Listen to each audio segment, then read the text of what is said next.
In Boston, an unvaccinated father has been removed from the top of the heart transplant list because of his vaccination status. Now, I mean, whatever happened to the Hippocratic oath here? Whatever happened to first do no harm? And whatever happened to not punishing people because of their medical choices? We've seen this starting at the NHS in Britain for years and years, long before the pandemic. There have all been for years floating, well, we're going to deny medical treatment to the obese or to the smokers or to the people who drink too much. Because, of course, once you start to make medicine socialized, well, that sounds wonderful. Everybody gets free health care. But then eventually, as Thatcher said, you start to run out of other people's money. And you have to start rationing it. And, of course, for the socialists, it's all about who is virtuous, who is not, who is following their rules, who is not. And what happens is people stop being treated as individuals with dignity and a right to treatment, and instead as bodies who are cogs of this bigger machine whose health has to do with the overall health of the community. That is the socialist collectivist fantasy. The Black Lives Matter purchased an $8 million Toronto mansion. The group's finances are quite rightly being scrutinised. There you go. Well, I mean, and this is Stalinism again. The Black Lives Matter get all the money. It's not even Stalinism. I think this is really, it's even more thuggish than that. This is more sort of like it becomes almost a mafia protection racket because corporations, and you saw this during all of the unrest in 2020, that this was all about corporations then saying, okay, we will write the check. Here you go. Leave us alone. We're fine. We're not going to have any protests in front of our shops. And it's about the corporate virtue signaling. And of course, no accountability. We don't know where any of that money is going. But we do know that $8.1 million of it was used to buy a mansion in Toronto. So it's a nice place to be locked down when you're in lockdown loving Canada, I guess.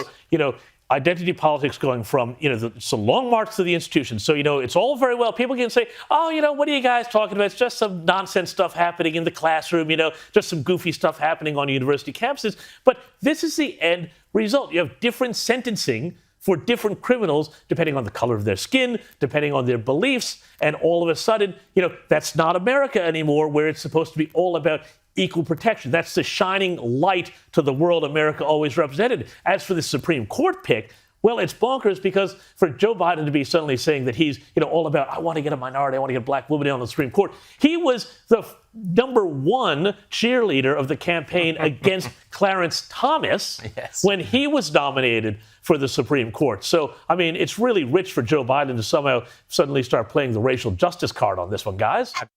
This is not a detention camp. This is an educational facility. Look me in the eye, then. Don't just sit there and look at your phone. Chris, do you know I need to get my daughter. I don't know. What library was my kid in? Because nobody locks my kid in a library in the main office. Where's the main office right here? It's going to go left. So what we saw there was an irate parent because she couldn't get access to a kid who's locked up in the library. But the good thing, Rowan, is that we are seeing across the United States huge pushbacks against this sort of thing. We're seeing it in New York. The whole Virginia election that got Gary Youngkin in was largely about exactly this sort of treatment. Colorado, we are now seeing parents taking over school board meetings over and over and over again. Parents are tired of it. And I think the bureaucrats are on the run. I want to talk about not just what young kids are being freighted with, but what older kids are being taught at America's universities here. And I suspect the same thing is happening here in Australia. And I almost think we should have a segment about this where we say, meet your future coworkers and HR officials, because these people are coming to a workplace near you, I'm afraid. At the University of New Hampshire, students have been taking a class where they are taught, wait for it, that they have to report somebody for racism, homophobia, ableism, whatever that is, or a host of other microaggressions, and record this accusation and this interaction with the person they're accusing so that they can get credit for the course.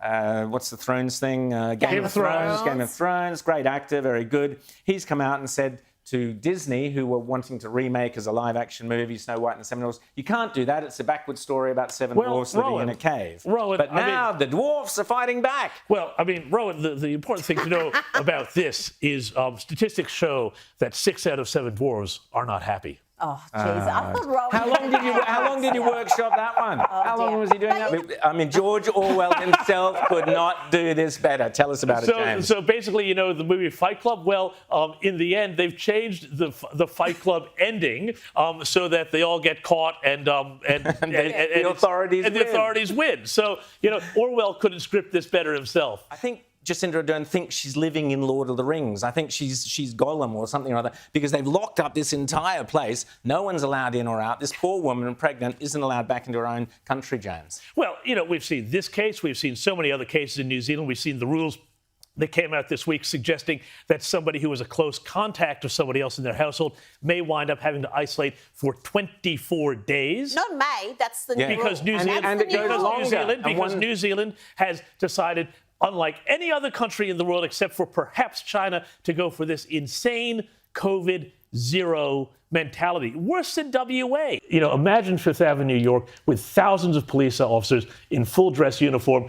The widow gave an incredibly powerful eulogy against you know, what's happened, the way her husband's death has been talked about, because, you know, they've blamed it on the gun, not the criminal, and all these sorts of lefty things. There's a new mayor in New York, Eric Adams, who's fighting to change some policies. The governor in New York is not coming to the party on a lot of this. But it is really something, because a lot of people are saying that now this is finally this sort of critical moment in the life of New York where it's time, and we've seen this time and again, you know, we saw this before Rudy Giuliani came into power, you know, back in the 90s. Here we are. Have a look at that. All of them, thousands and thousands and thousands, just standing there saluting and paying respect to their fallen comrade. Restrictions. And, you know, the thing is, in Canada, you know, we think here in Australia that we've gone completely bonkers and are still, you know, not living with COVID. Well, over in Canada, they are still doing huge restrictions, provincial lockdowns. They've got rules about being vaccinated to go from one state cross into the next one. But this protest is about much, much more than just simply the vaccine mandates. And it is about the entire way COVID has been handled in Canada. And in fact, I would say really in so many Western countries. There was a piece in the Washington Post which explains exactly how messed up the mainstream media is on this. So I was reading it before we came on.